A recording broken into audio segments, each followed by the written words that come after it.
So I would like to welcome everyone, and Kehinde Omotoso, she will present her research project. She's right now postdoctoral fellow at University of South Africa and has PhD from University of Pretoria.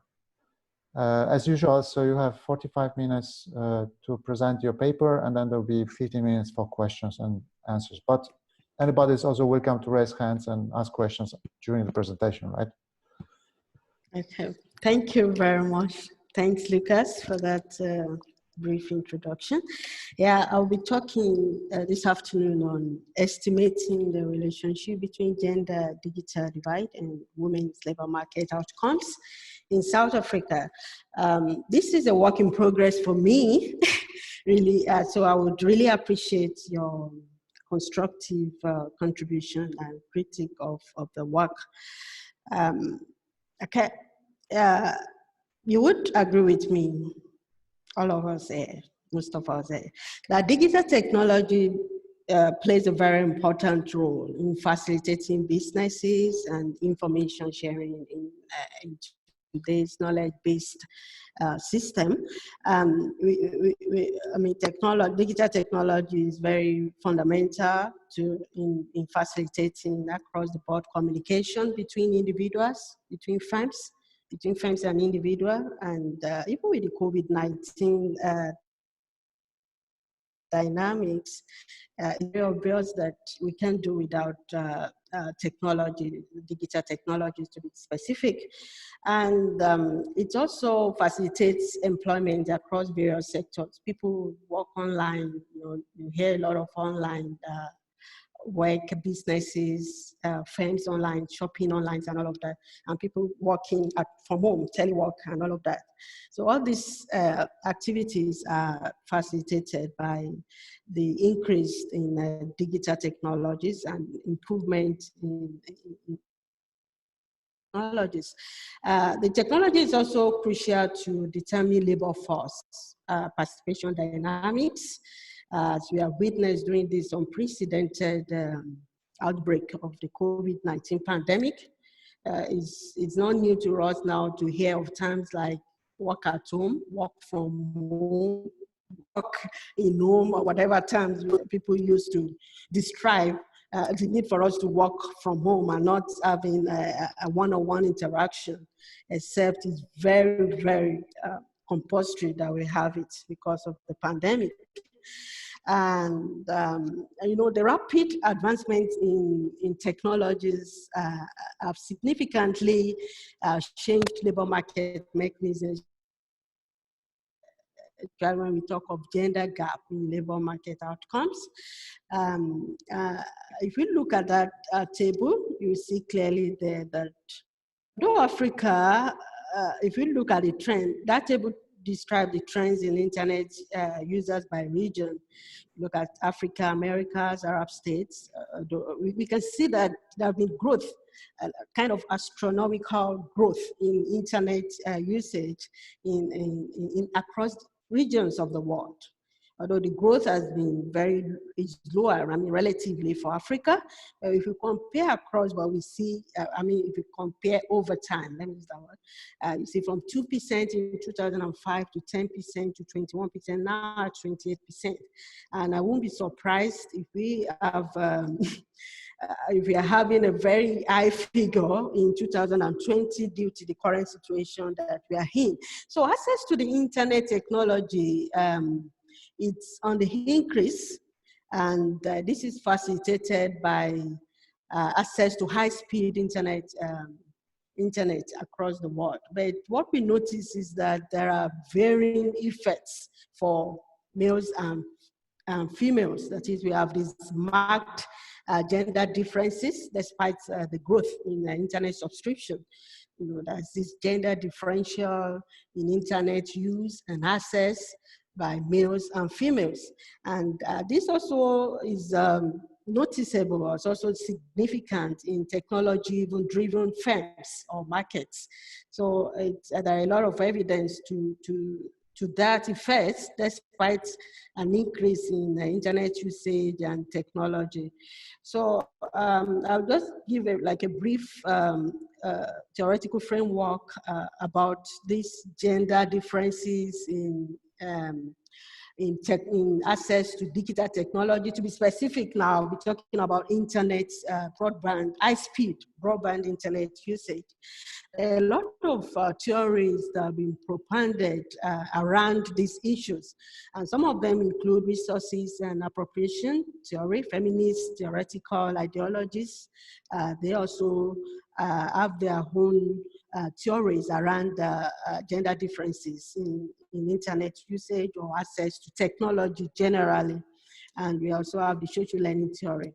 The resources and appropriation theories emphasizes that if the resources are unequally distributed, it creates some kind of inequalities in digital innovations and technology in terms of access, in terms of use, in terms of of any kind of access or use of these technologies. And these inequalities in digital technologies itself play a very key role in determining the overall level of inequality.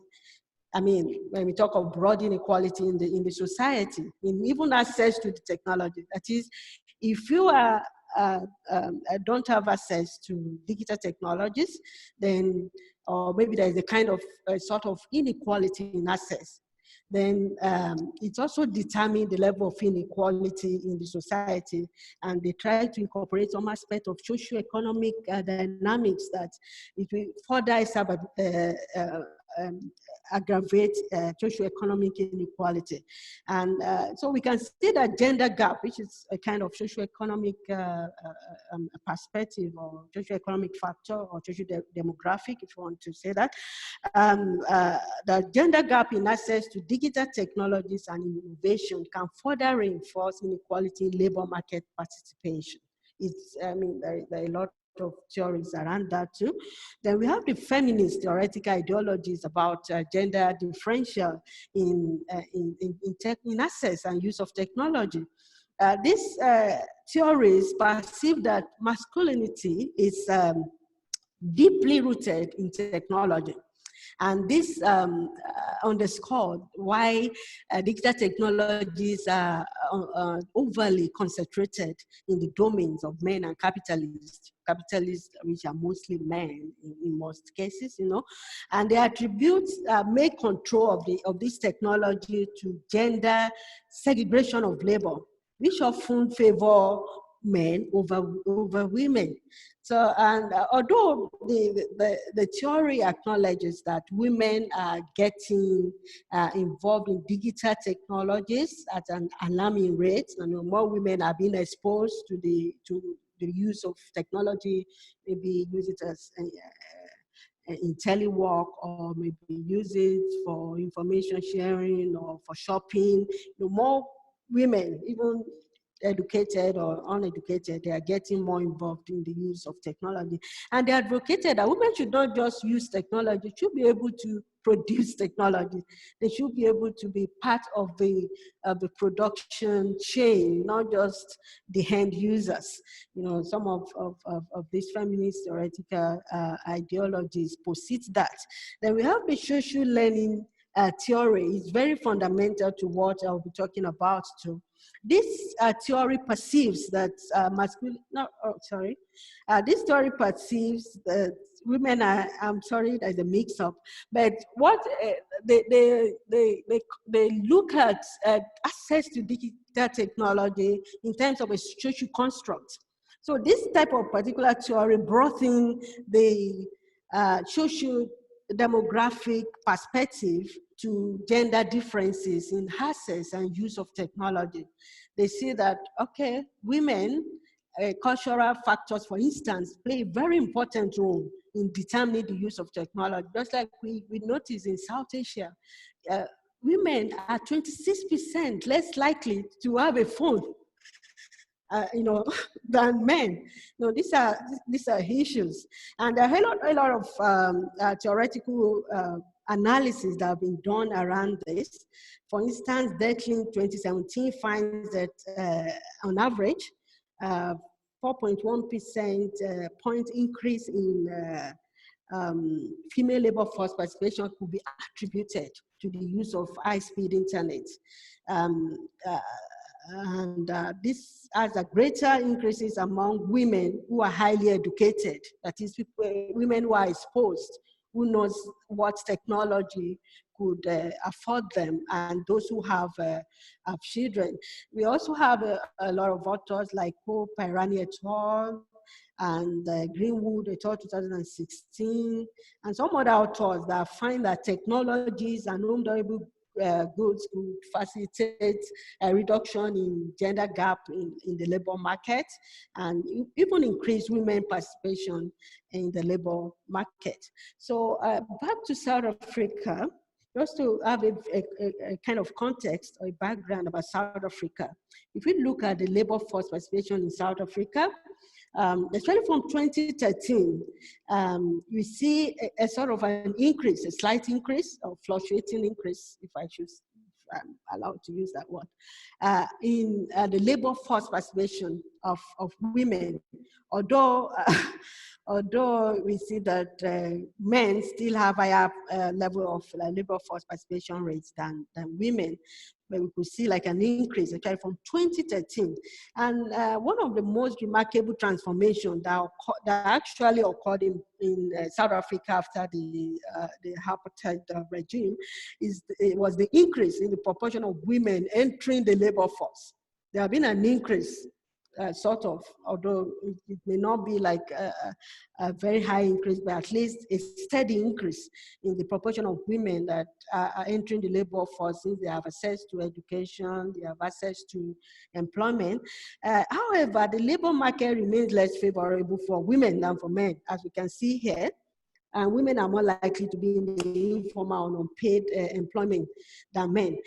If we try to correlate this with internet usage in South Africa, like the graph, this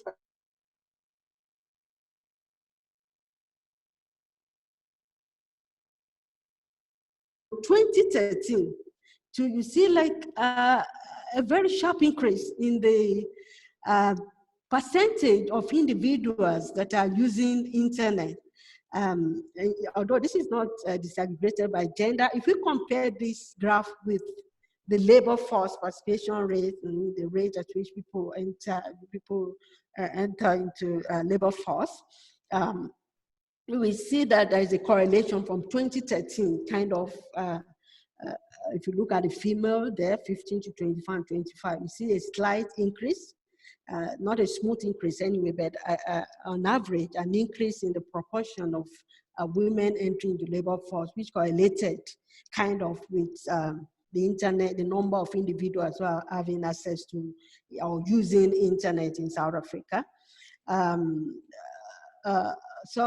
And we know that after the end of the apartheid regime, the various South African governments have committed to several socio-economic and ICT policies and reforms, all kinds of reforms, just to reduce gender inequality in unemployment and increase the participation in the labor market.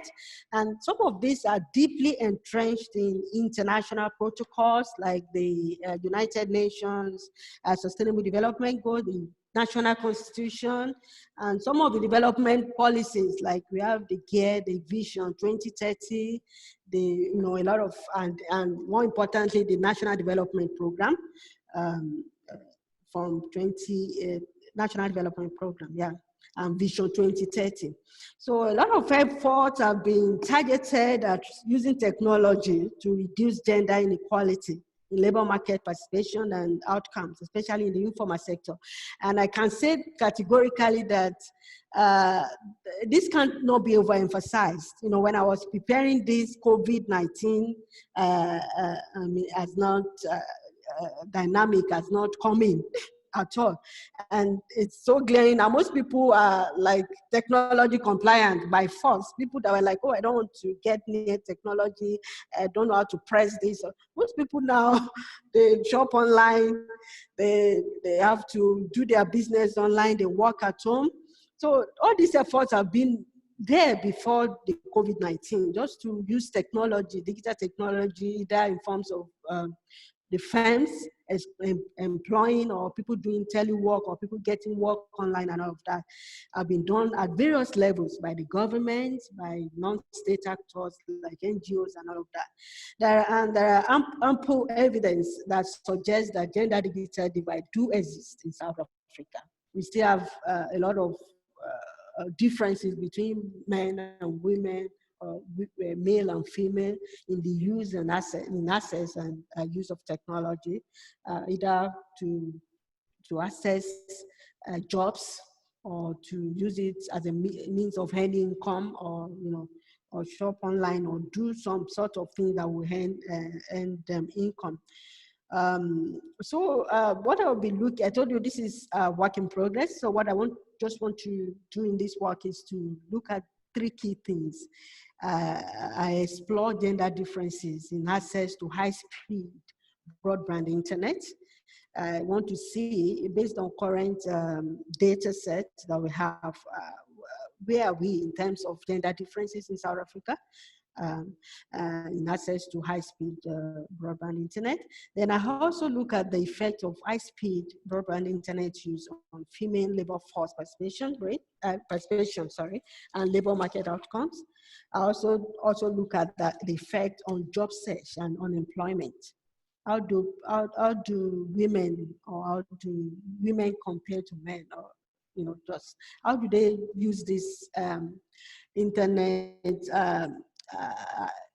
services to search for job, and how does it impact on unemployment generally?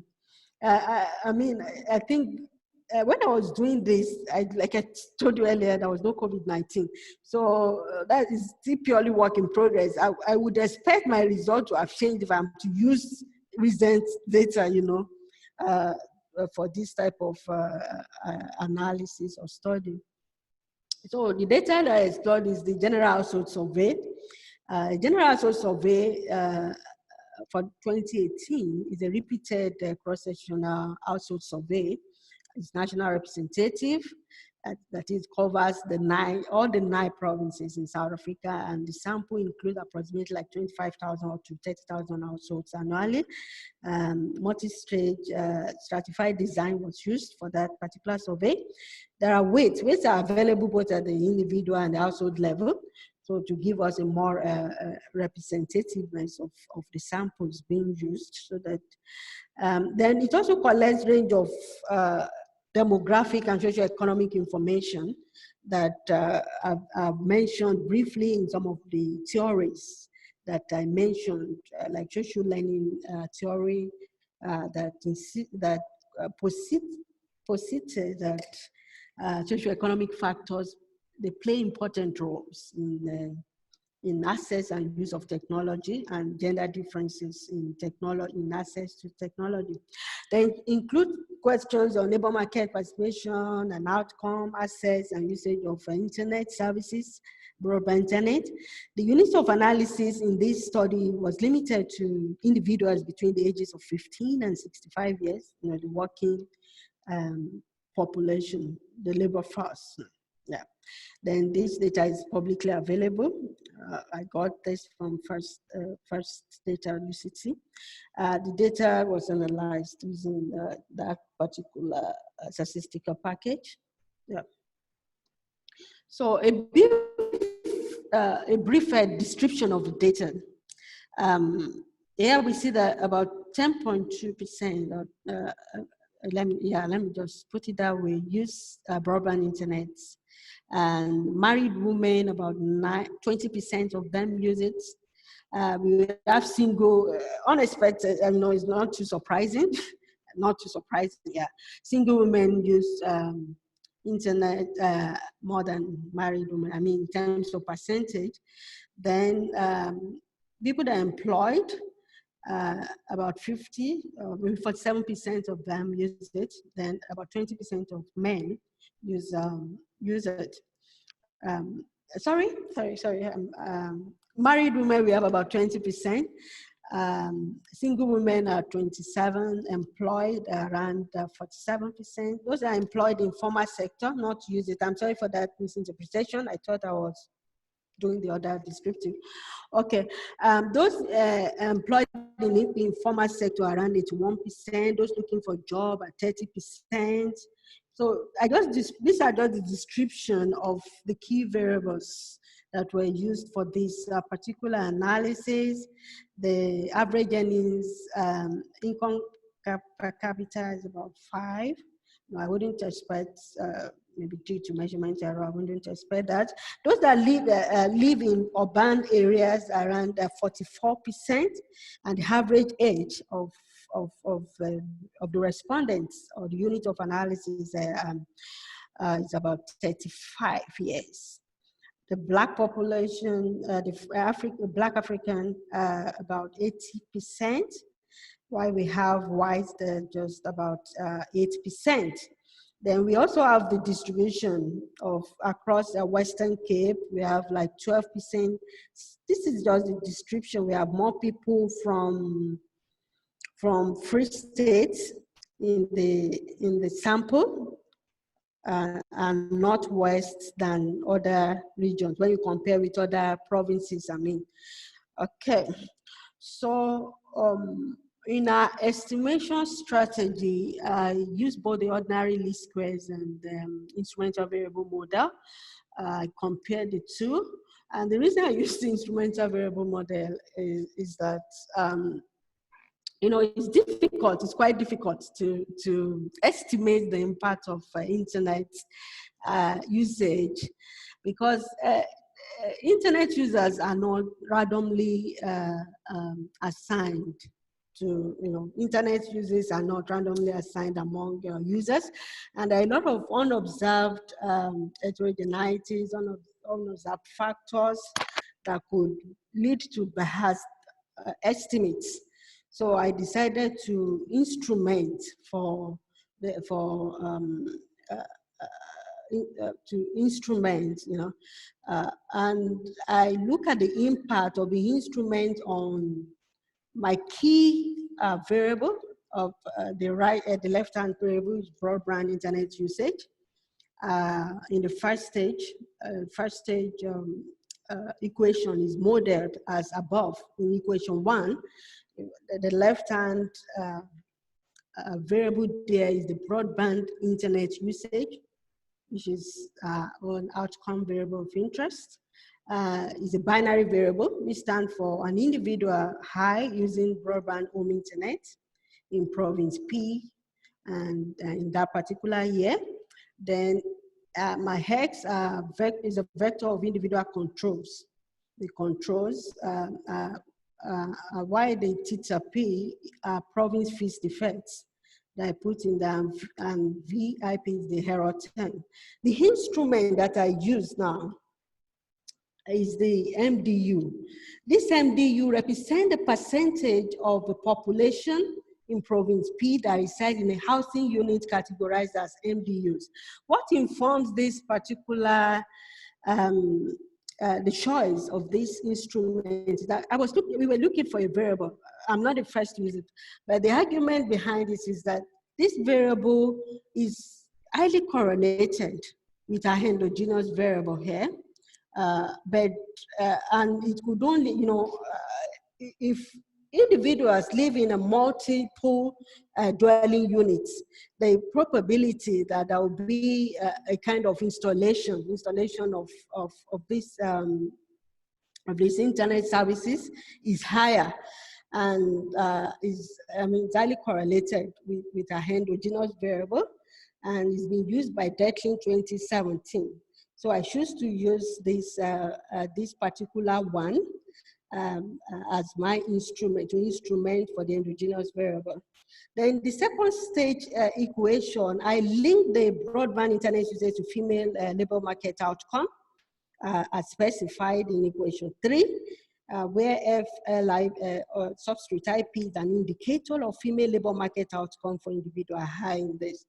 For those of you that are conversant with instrumental variable, you understand what I mean by first stage and second stage equation. Okay. Let me just give a brief, another description of the gender digital divide, which is the first objective. My first objective is to explore it. So I just use a non-parametric low-SS technique to graph the proportion of broadband internet usage. I graph it against age in years. So what I discover is that if you look at the first graph is showing the proportion of those people that are using broadband internet between male and female.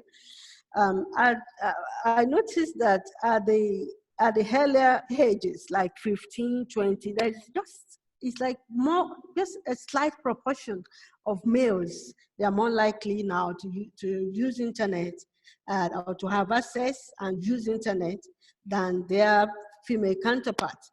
You know, as the age increases from like 20 to 45, the difference is not that much. It's not that much. It's so marginal. It's so small compared to when we look at the older ages, like from like 45 years of age to 65.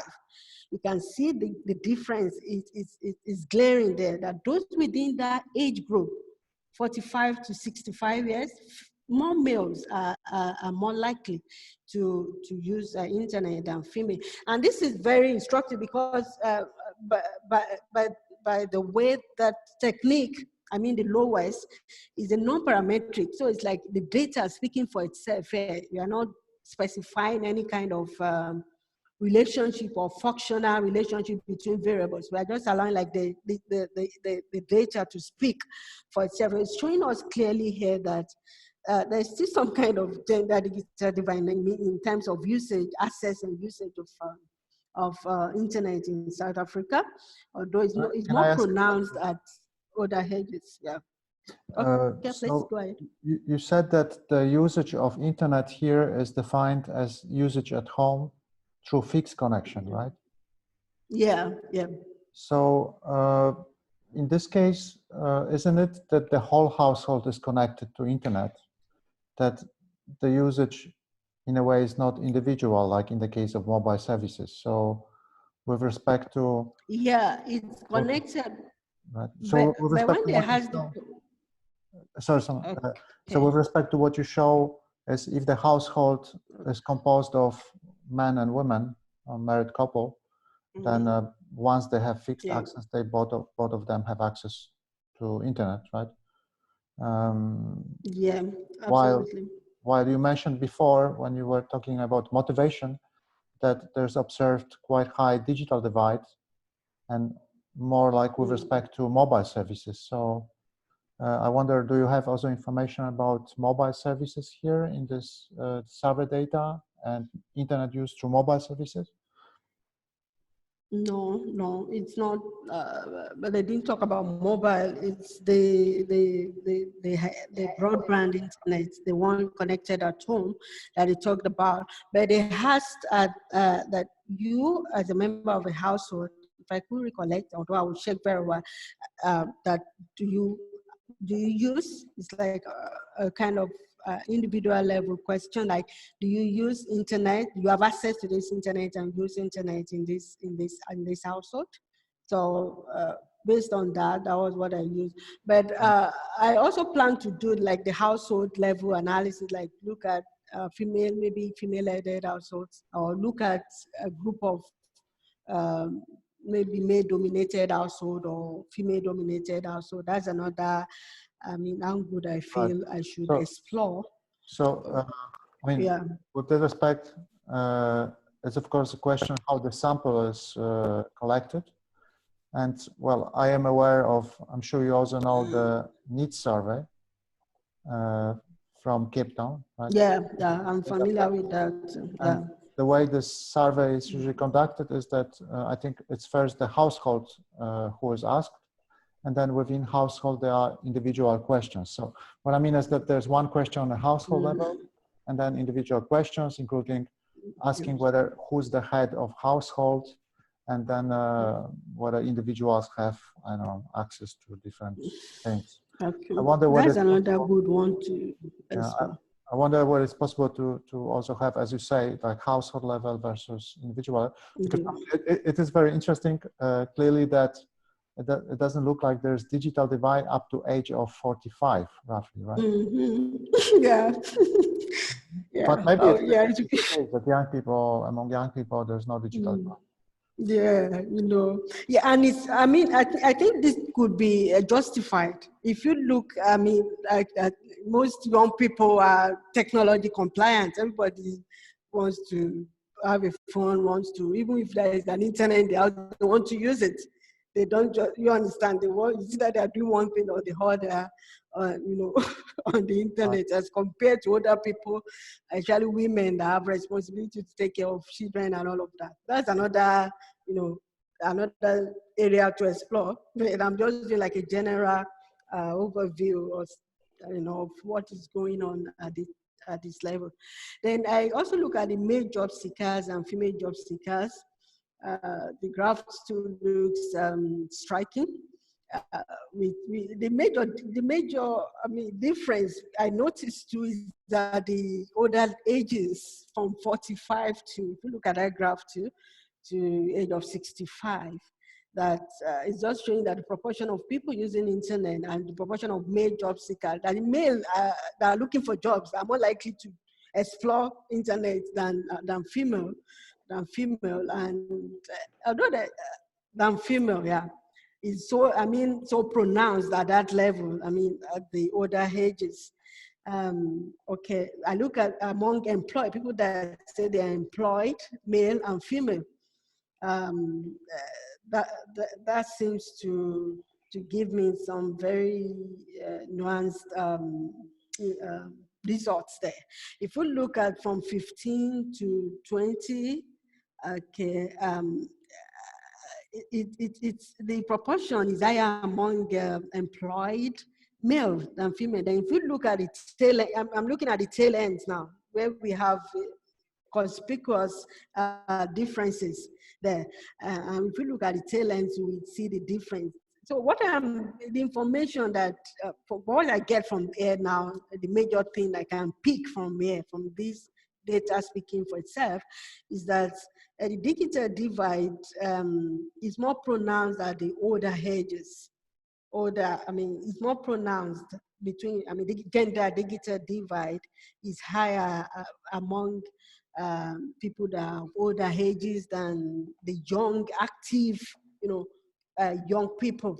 It's like young people are trying, in South Africa, are trying to catch up, and okay, a guy is using it, a lady is using it, as compared to older generation. And it's understandable, it could be explained, if we look at the proliferation of internet services itself, it started in 2002, right? If I'm right.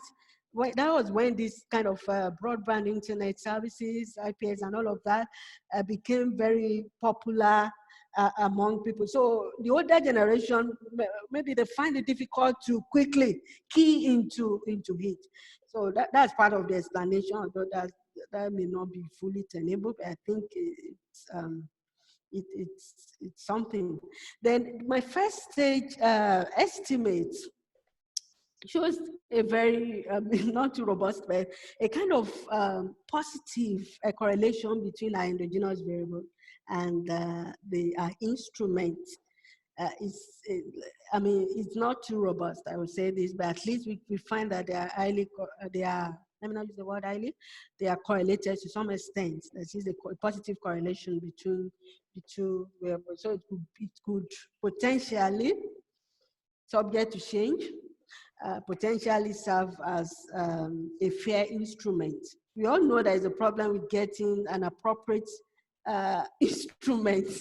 That's why most people don't even want to go that area, especially when you are using a kind of cross-sectional surveys like this, when they want to do analysis involving instrumental variable, because getting the appropriate instrument, and a variable that could validly and reliably instrument for an endogenous variable can can be very difficult. But I mean, that's my first stage estimate. So I have a question. Sorry, can I ask? Yeah. So Yeah. that's the whole first stage regression. Yeah.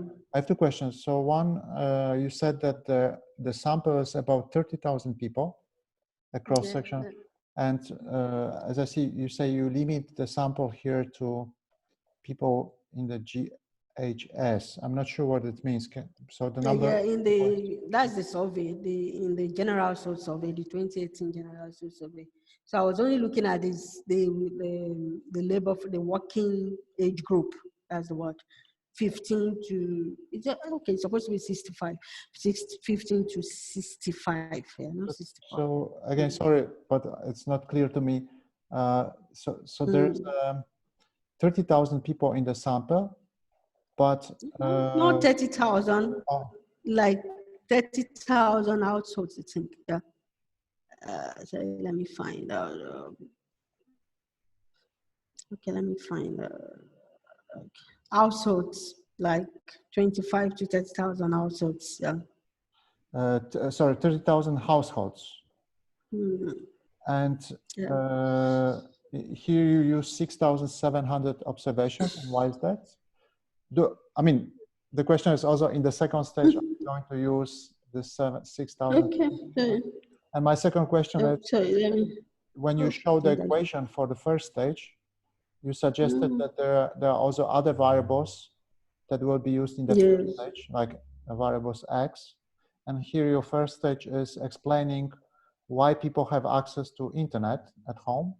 So I believe, okay, the living in multi-domestic units or in houses with lots of dwellings is clearly a reasonable variable. I agree with this, but I wonder whether there are other variables that explain also why people have internet. So I think at least in my view, you should maybe try to use also other variables to explain this.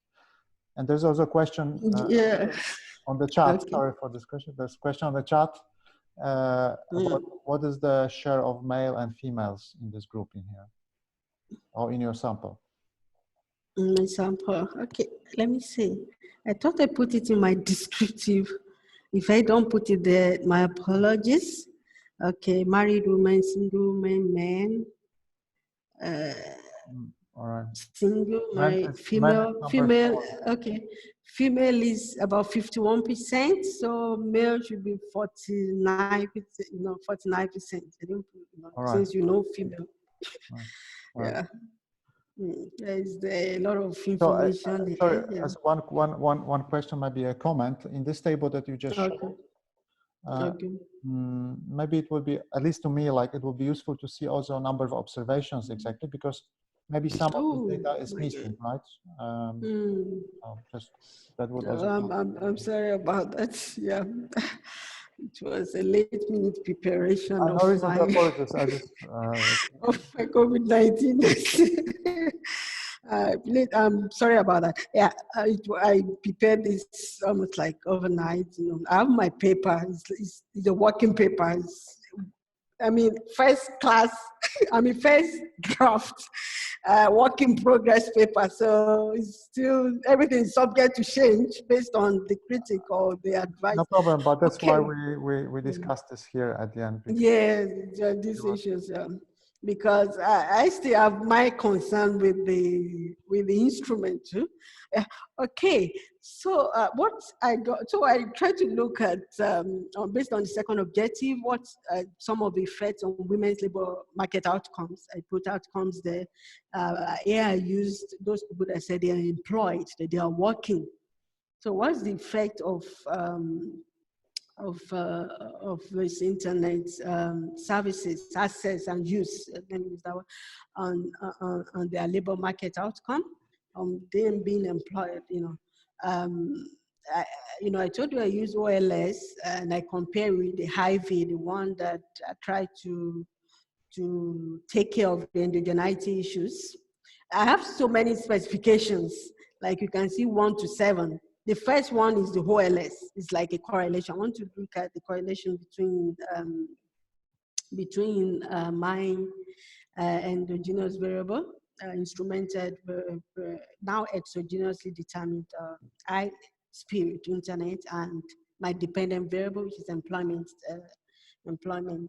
level. Yeah, whether you are employed or not is a binary variable. So my OLS is saying my OLS is saying like 11.3% or percentage points or so. Yeah, is a percent that generally people that have access to internet are 11.3% more likely to be employed. But when the second specification, that is number 2, which explored this using the instrument, instrument approach, instrument variable approach. Yeah. So it says they are less likely, they're like 30.5% less likely to use it. That was strange, yeah? But if you look at the other specifications, what I did was I was adding those variables, those other variables, bit by bit. That is, I want to see the changes. I really want to observe it. If you look at the third specification for high V, for instrumental variable, where I interacted the instrument with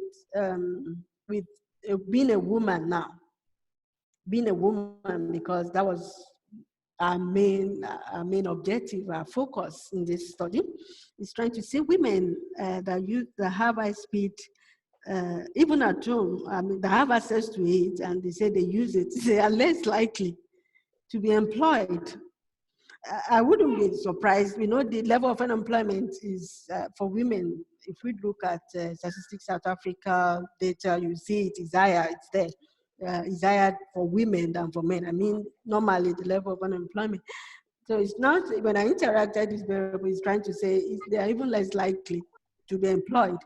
And if you look at the fourth specification too, married women, it says married women are less likely to be employed as compared to the single women, which is 14.1% more likely to be employed. So it's like access to internet works better, or works well, luckily, or whatever, for single women than for married women, because for married women, maybe due to a number of factors, based on these results, it's trying to say there's a positive relationship between employment and single women using the internet access, having access and using internet services. Then if you look at the third specification, the fifth specification, yeah, number 5, we got the same negative relationship for married women. Okay, I think the key thing, there are a lot of negative relationship. I think one thing that strikes me here is for married women who have some level of education, even as compared to married women who have high school. Those who have some level of education, there is a positive relationship or association or whatever effect of internet usage on employment level. Sorry, I'd like to make some comments and questions. Okay. And also, like, if anybody else would like to make any comments, I don't want to be the only one. So okay. The first one is, so again, I'm a bit disturbed by your first stage versus second stage. What I mean is, like, at least to me, I would like to get some clarity with respect to the number of observations, because that's the first thing, because here yes, the first thing. I'm so sorry about this number. I will have to confirm it. I told you I did this, because if you look at the observation there, for some of us that use this, something I just copy, paste, and in the process, maybe in the process of edit, please just hold me accountable for this. I will confirm and get back to you on that end, please. Well, you don't have to get back to me personally, but I mean, I will contact you. Because someone else may ask the same question. Yes, absolutely. I did see that. Second question is, so I see, okay, again, like I see here like 44,000 observations in the first stage, 6,007. So maybe one of the problems is related to how you instrument really, and the fact that maybe like it's not clear to me how do you use the instrument here if it's the regression in first stage is done only for 6,700, so not for the full sample. So that's why I said, let me confirm this. I'm sorry, a lot of copy and paste could account for this. Yeah. The second thing is, obviously, like in both cases, your dependent variable is 0, 1, because in the first case, it's about having internet or not. And now it's about being employed and being unemployed. So with respect to being employed and unemployed, I mean, there are also, I guess, big differences. Like in the survey, maybe there's answer, I am employed, but doesn't mean that the people who are unemployed, they are looking for a job, right? I guess the majority of them are retired at school, not looking for a job at all. So actually your sample that you should be focused on, in my view, should be people who are looking for a job. And among those people who are looking for a job, some of them will be employed and some would be unemployed. Like you don't necessarily want to see effect of internet on people who are not looking for a job, right? And this may also blur your result at all. So I don't know whether this question. Yeah. So, thank you. Obviously, this comes to definition of who's actually the labor force actively looking for work. And second, I mean, also you cannot really do regressions of 0, 1 variables like employed and unemployed doing OLS, right? Because I mean, OLS is meant for continuous variables. So here we have more like a probit type of model. Given that your variable 0, 1, you have probit type of model. This therefore is a different setup. And the same as concerns the first stage. In the first stage is, do I have internet access or not? So it's again 0, 1. So it's again not, I don't know, do you do this OLS? So maybe also you should look into instrumenting in the case when both the endogenous variable as well as the explained variable are 0, 1, because there would be different methods than OLS and two-stage OLS. So maybe this is another thing that causes some issues here. And third thing is, as I understood from your equations, in both cases you were planning to use a number of explanatory variables. So I don't see these variables in first stage, and I'm sure there are things that impact internet adoption apart from the type of dwelling. And here also the same with employment. I don't see, I mean, there are other factors that impact employment, like say education, and so on. So these things also that you might be like being married, these things that you list here as interacted with women, I think they should be used also independently in the regressions. So I guess all these things may impact your results, and maybe some of them look a bit counterintuitive. But apart from them, as you showed, there's like really big role of age as well. So maybe you should also include, apart from that, age, right? So these are just like some quick comments. Okay, thank you very much. You know what I'm just presenting there is the abridged version of the results. Like here, I'm so sorry, I was just concerned about, okay, this, the key things that we're interested in, the key variables of interest, in the outcome variables and the key endogenous variables. I have another version, the full working paper, where I put all, when you're on regression, you have a lot of results, where I put all these results. You can say I only included the key variables. And I mean, your advice is very okay. You see later on, I also look at those people looking for jobs.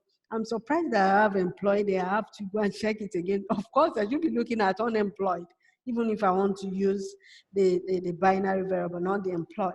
Yeah. So I have to cross-check that too. I told you all these things are subject to change. And thank you so much for those comments. Yes, you talk about the OLS. Yes, I also thought about the possibility of using probit or logit or all these nonlinear regression model. That's another possibility, but I just felt, okay, since this is still a working something, let me compare OLS with with two-stage instrumental variable approach. Yeah, that's another good suggestion. Thank you very much, Lucas. Yeah, that's another area to look at. So concerning the other variables, maybe I'll send you the full paper and look at it's true, some of these variables, but I just felt those were not like the primary focus. I'm sorry, I didn't include them. Let me just include what I was trying to look at. The key thing is the instrumental variable. Are we able to use that technique to get a more unbiased estimate of what we are trying to explore, That was what I was thinking. Okay, then I will check the figures. Maybe just last comment, because I don't want to hold on. So yeah, you show all these different okay, specifications. In general, yeah, I think it makes sense to include these different interaction terms that you use, like married, single women, white, educated, okay. and so on, in a single specification. Where, of course, there'll be a variable which is base variable relative to which you measure yes, of course. and interpret. But I guess that's fine for your testing initially.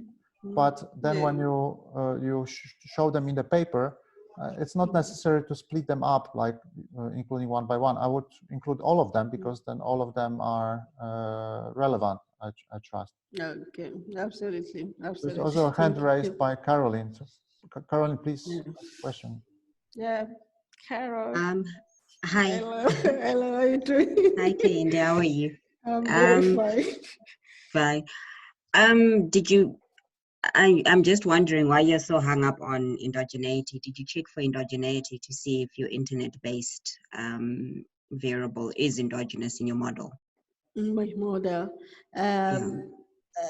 actually, I didn't test for it, but I just because if you want to look at the impact of internet on jobs, on employment or employment variables. Definitely there will be kind of endogeneity issues, because the users are not, it's not as if maybe they randomly assigned, okay, you have this household or this individual using internet. So I just felt, okay, I think that's another thing I need to do to really test for it. Then the paper that I checked through, most of the paper that I checked through they address these issues. They've discussed it extensively. I read through them. So I just felt, okay, since this is a work in progress, let me not like divert from, let me see how I can take care of these issues too in my own work. Okay. So that's but I think you're using the wrong estimator, though. I think you do need to use one of the probability estimators, either logit or probit, especially if your dependent is binary. Yeah. I'm not sure if you've got IV logit instrument in the logit or the probit. You'll have to check on that. But also your graphs were very telling, because your graphs seem to indicate nonlinearity taking place, but the non-monotonic relationships are different. Just go to your graphs, because I think that's where an interesting story is coming out. Yes. So if you look at males in formal sector and female in formal female sector, but also employed, actually let's first start with the employed male and employed female.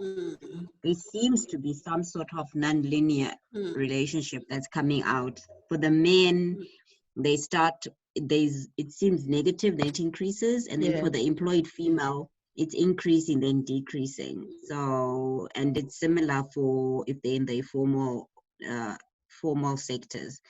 So that might be something you might want to explore, a nonlinear, just doing a nonlinear relation estimation, and see if you do have some significant nonlinear story coming out there, which would be quite interesting, because that's already showing the gender disparities, because those relationships are different. Oh, thank you so much. Yes, that's so constructive. Thank you, Carol. Okay, so for the job search, I find a negative relationship again, and it's not even significant. When I interacted it with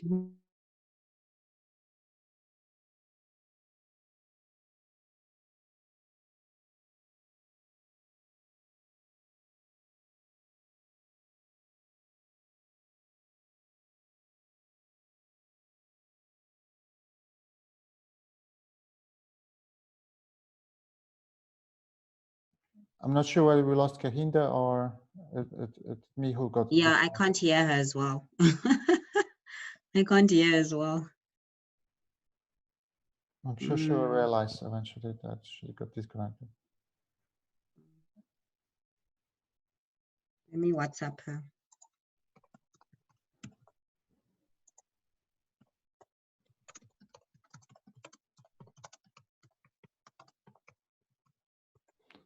I guess she just wanted to discuss the results, and we are about to finish, but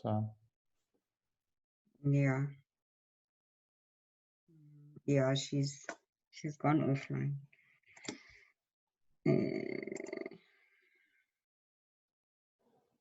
well, let's wait maybe a minute or so. About that. Okay. No problem. Yeah. Connectivity issues. Okay. So thank you so much for the contribution. So in conclusion, we find that the exogenously determined broadband internet usage leads to about 14.1 and 10.1 percentage point increases in labor market participation for single women as opposed to married women, and only for married women with some level of education. Then my further analysis also shows that married women are generally less likely to use the internet to even search for job opportunities. I know that would have changed now, definitely.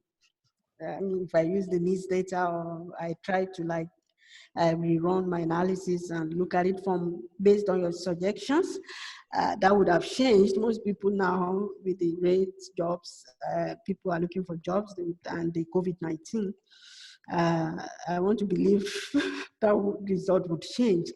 And this partly explains the low labor market participation rates, because the level of unemployment is higher, but they don't use it for jobs. Maybe they use it for something else. So it's very difficult really to quantify or estimate the impact of internet usage, because most people have internet and just wail away time looking at Facebook and Instagram and all of that, instead of using it for labor, something that could bring forth positive labor market outcome or some sort of earnings.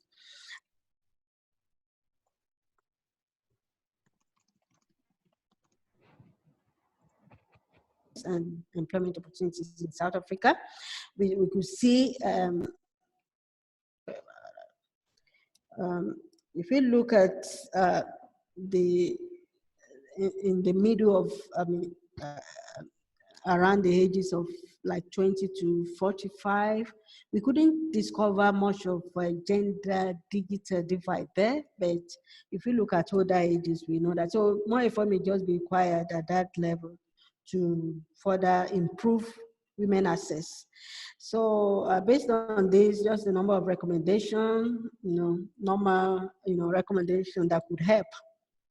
In this regard, there may be a need to review or strengthen the existing ICT policy and programs to be more gender friendly, especially for those that are affected, for that particular age group,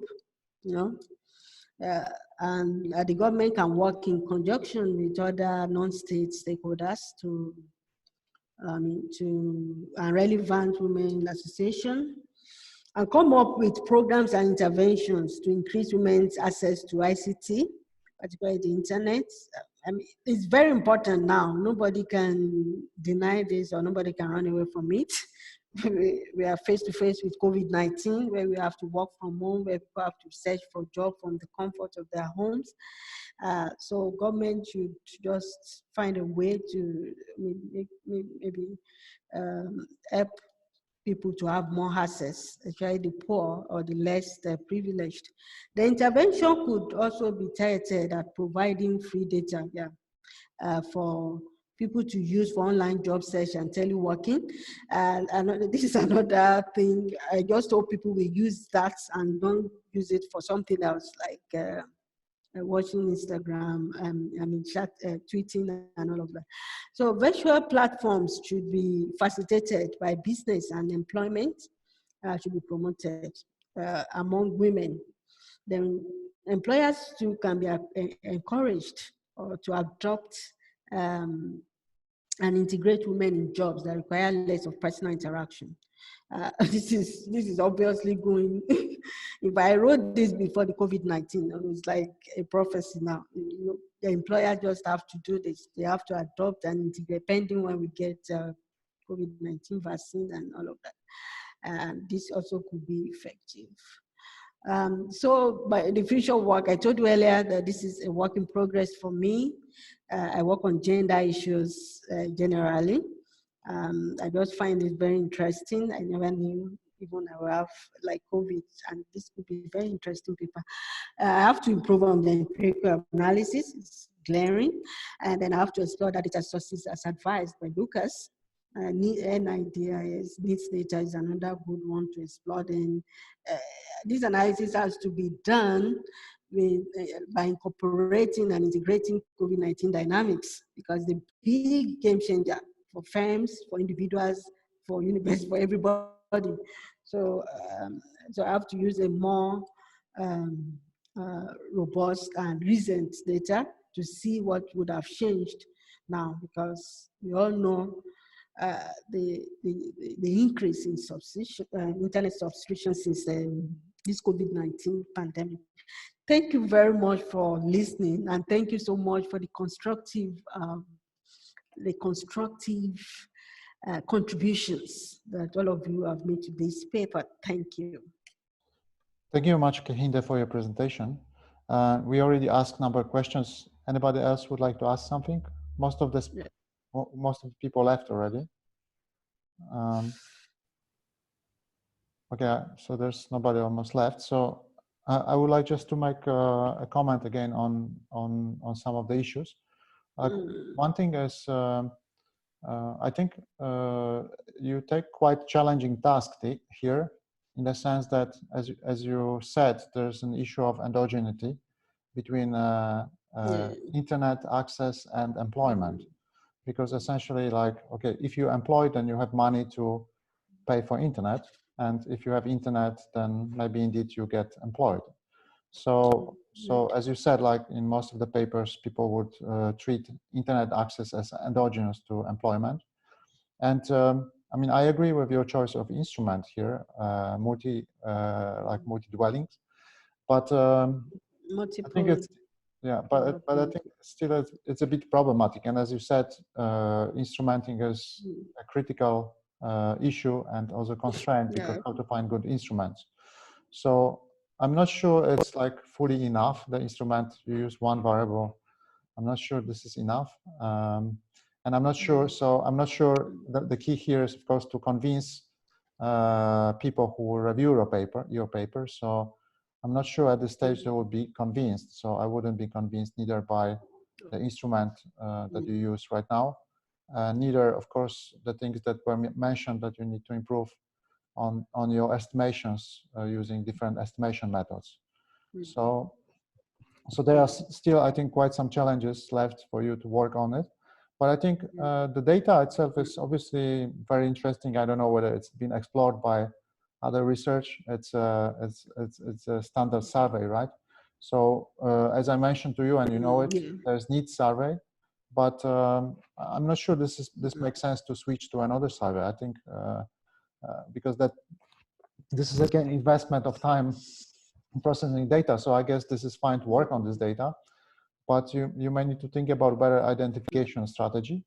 But also, as was said by Caroline, like this whole pattern of employment by age and internet access by age and so on is very interesting. So I think you can explore this a bit more as well. Okay, thank you very much. And especially, I think there's also lots of interest into, say, access to technologies and employment in formal and informal sectors. So I think there's many more aspects that you can do with this data. Yeah. Okay. Thank you. Thank you so much. Thanks again for presenting, and I hope to hear from you in the future with revised paper. Okay, thank you. Thank you so much for your time. Yeah. Thanks. Have a good day. Okay, bye. Bye. Bye.